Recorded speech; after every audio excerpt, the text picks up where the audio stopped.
Meanwhile Aeneas, no less keen for battle and ruthless in the arms his mother gave him, calls up his indignation, happy that the war is to be settled by this compact. He comforts his companions, stays the fears of sad Ascanius.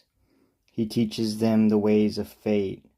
Then he commands his men to carry his firm answer back to King Latinus, and he dictates terms of peace. The new day was just wakened, scattering the tallest peaks with light, the hour in which the horses of the sun first rise up from the deep surge, breathing rays from lifted nostrils, when Trojans and Rutulians made ready the measured field for dueling beneath the walls of the great city. In the middle they set their braziers and their grassy altars for offerings to the gods that they both worship, while others, dressed in priestly aprons, foreheads bound in verbena garlands, brought spring water and fire. Ausonia's legions now march out.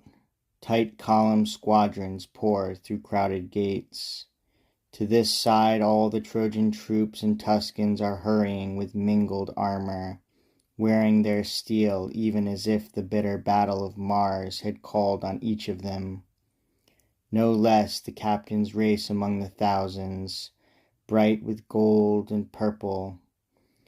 Menestheus, who was born out of Assaracus, and bold Achelous, and, born of Neptune's seed, Messapus, tamer of horses. At a given signal each draws back to his allotted space and plants his lance upon the ground and rests his shield. At this the matrons and the unarmed crowd and weak old men are eager to pour out, and they press toward the rooftops and the towers, while others stand upon the tall gateways. But Juno, from the hilltop now called Alban, the mountain then had neither name nor fame nor honor, saw the battlefield in both the ranks of Troy and of Laurentum and the city of Latinus. Then straightway, a goddess to a goddess, she addressed the sister of Turnus, mistress of the pools and roaring rivers. Jupiter, the high king of the upper air, had given this a sacred honor to her for this theft of her virginity. You, nymph, the glory of rivers and most dear to me, you know how more than all the Latin girls that mounted upon great-hearted Jove's ungrateful bed, it was yourself I held the highest, giving to you and willingly a place in heaven. Juturna, learn your sorrow, lest you blame me. Wherever fortune left me leeway, where the fates let Latium succeed it all, there I watched over Turnus and your city. But now I see him face unequal fates. The day of doom, of bitter force, draws near. I cannot bear to see this battle or this treaty. If you can dare something more to help your brother, do so. That is proper. Perhaps some gladness still awaits the sad. As soon as Juno stopped, Juturna wept. 3 and 4 times she beat her lovely breast. This is not time for tears, Saturnian Juno cries out to her. Be quick, snatch back your brother from death, if there is any way, or else incite them all to arms and smash the treaty. It is myself who order you to dare.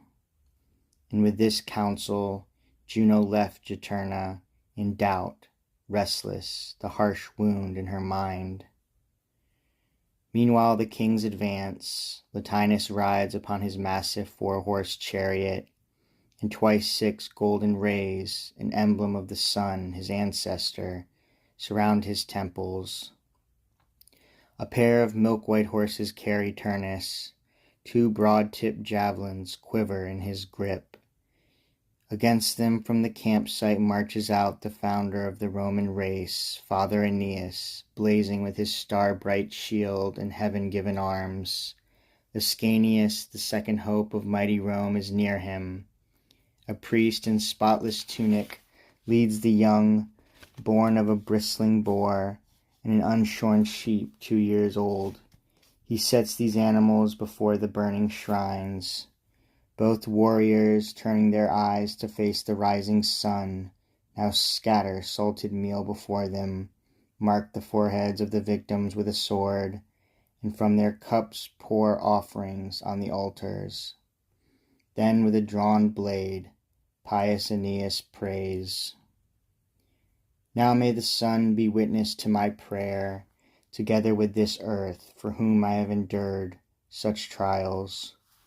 To you, all-able Father, and you, Saturnia, his wife, O goddess, at last more generous, to you I pray. You, famous Mars, the Father in whose power lies every war. You, fountains, and you, rivers, you too I call upon, together with whatever should be feared in the high air, whatever powers keep the blue-gray waters. For if by chance the victory should fall to Turnus the Ausonian, then we, defeated, must leave for Evander's city. And Iülus shall give up these fields. Aeneas' sons never are to carry arms against you, or menace Latin kingdoms with the sword. But if the war is settled in our favor by victory, as I should rather judge, and may the gods confirm this with their will, then I shall not subject Italians to Teucrians, ask kingdoms for myself. Both nations, undefeated, shall accept the equal laws of an eternal compact. Their sacred rights, their gods, shall be intact. Latinus, as my father, keep his sword, and as my father, hold his lawful rule. For me, the Teucrian shall build a city. Lavinia shall give those walls her name.